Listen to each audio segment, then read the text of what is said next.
Let's get one thing out of the way first. The main reason to prosecute Donald Trump is that he's basically a criminal who basically has no shame. If the former squatter doesn't start tasting real consequences for it soon, he will only become more emboldened.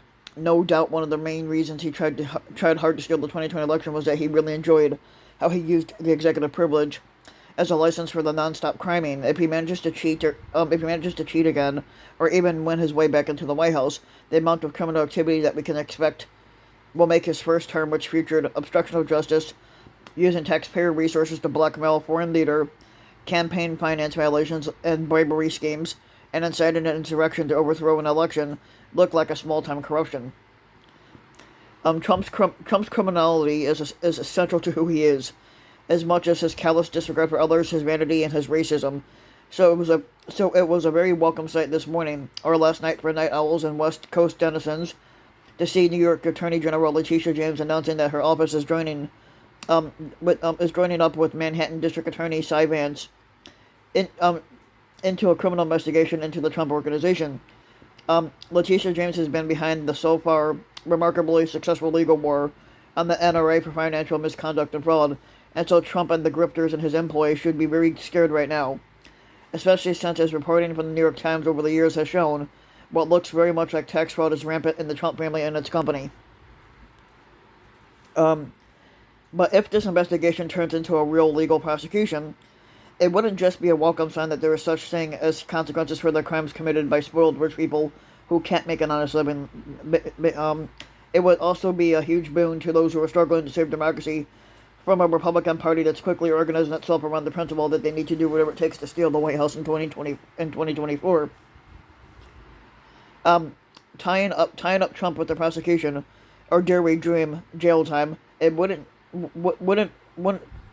in itself be enough to kneecap the GOP war on democracy, but without the figurehead who inspires and compels them to greater acts of corruption, it would definitely be harder for Republicans to continue tearing apart our already tattered democracy. Um, his leadership is a central component to the current Republican war on democracy, but Trump's 2.5 month long effort, which culminated in a violent insurrection and may have failed, but it indisputably provided a roadmap for Republicans to make the system so that basically they're trying to remake the system so that the next time Trump tries to steal the election, he will succeed, and we need him to fail. In between sets of cheating at golf, Trump has been busy directing the GOP and what it needs to do to clear the path for him not to just be the 2024 nominee, but to cheat his way back into the White House. In particular, the purge of GOP officials who could get in his way and the fake vote audit in Arizona, being directed by Trump from his blog that a few ordinary Americans read. But basically, Republican leaders clearly treat as a religious text. It's clear that the GOP leaders, like House Minority Leader Kevin McCarthy, don't really possess Trump's sociopathic gumption, and so they look to him for Trump for all their cues on what to do next in his war on democracy. And for instance, the hours and days after the Capitol riot, McCarthy's base instinct was to oppose what happened. Out of a combination of personal outrage and no doubt a non-reasonable assumption, the violent insurrection is bad for politics. But he's come around to Trump's pro-insurrection point of view, as evidenced by his efforts to stop Congress from forming a commission to investigate the events of January 6th. It's unlikely that McCarthy would be taken it this far if he didn't have Trump pressuring him. The Republican leaders agree with Trump that democracy is an obstacle to be removed on their way to power.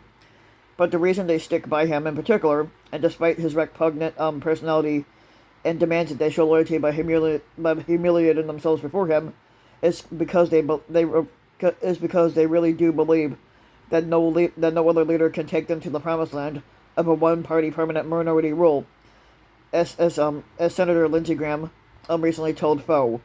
He's the most popular Republican in the country by a lot. No, he's not. If you try to drive him out of the Republican Party, half the people will leave. Gutting democracy is Gutting democracy is, of course, about making sure that the Republicans don't need to win elections to hold power. But still, it's not a task that can easily be accomplished without some measure of popular support. Republicans believe that Trump is the key to getting that popular support, and they may be right, and that's stupid, for them. Without Trump guiding the party and purging dissenters, the GOP is more likely to be set adrift and torn up by infighting. I think they mean inbreeding, with him, they're emerging in lockstep and may more likely to succeed. And prosecuting Trump doesn't bite the very real danger that it's seen as the base political persecution of the sort that Trump routinely tried to impose on his opponents, and it invites a lot of backlash.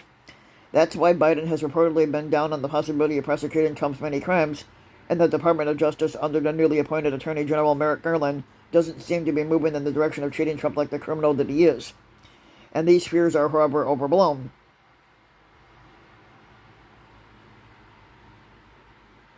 Um, Trump supporters Trump sycophants are already hepped up on conspiracy theories about stolen elections and a deep state. They are already so convinced that their orange Mussolini is being persecuted that they can't be any more convinced. And while there is no doubt that there could be hand wringing from a mainstream press that is eager for both sides to do it narrative, the reality of Trump's rampant criminality will likely mute it.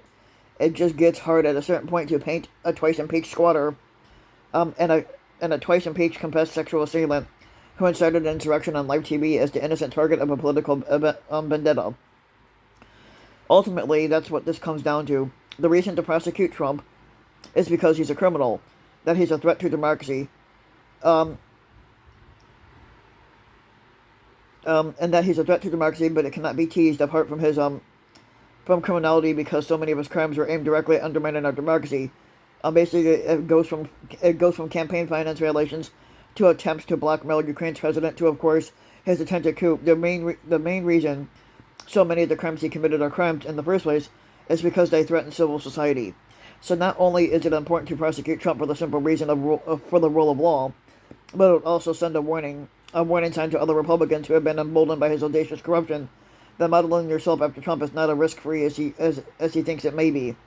Let's hope that Vance and James are successful in their endeavor, and not just for the satisfaction of seeing Trump face justice time, but as an important step in saving our democracy.